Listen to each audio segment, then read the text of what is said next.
Are you interested in figuring out where to start reading the Magic story so you can enjoy Reality Fracture to its fullest potential when the story starts on August 31st? Great news, buddy, I made you a list. I have broken down the Magic story into several different eras, and I'm going to tell you where I think you should start depending on kind of what you want or how much time you have. Personally, I think there is a strong split in the Magic story, and that is the pre-mending era and the post-mending era. The mending being the story event that happened during Time Spiral Block.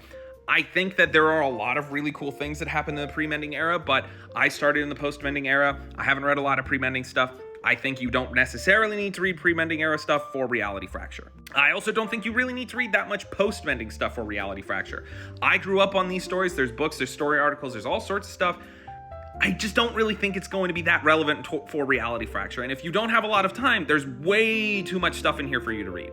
I do think a good jumping off point, if you're willing to put in the effort, would be the Gatewatch era with Magic Origins. That goes all the way up until War of the Spark. This era is the first time Magic had a consistent through-line story over multiple sets since the pre-mending era, and it involves a lot of character development that we still see reflected today, even in Reality Fracture. Unfortunately, War of the Spark does kind of fall flat on his face right at the finish line.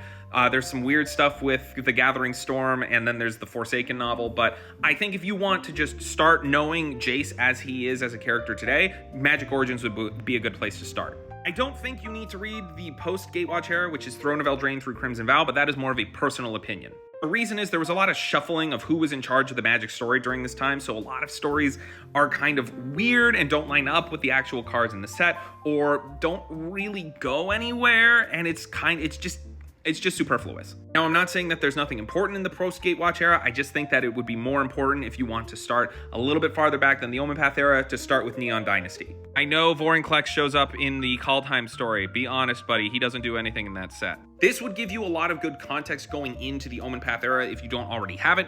You will understand why a lot of characters act the way they do, why a lot of worlds are the way that they are presently because of the Phyrexian invasion. And honestly, March of the Machines, fantastic finale. Really enjoyed it. But let's say you don't have time for any of that. I think you can just start with the Omen Path era. Start at Wilds of Eldraine, just start reading forward. There's the Magic Story podcast. There are YouTube videos that also read off the audio dramas.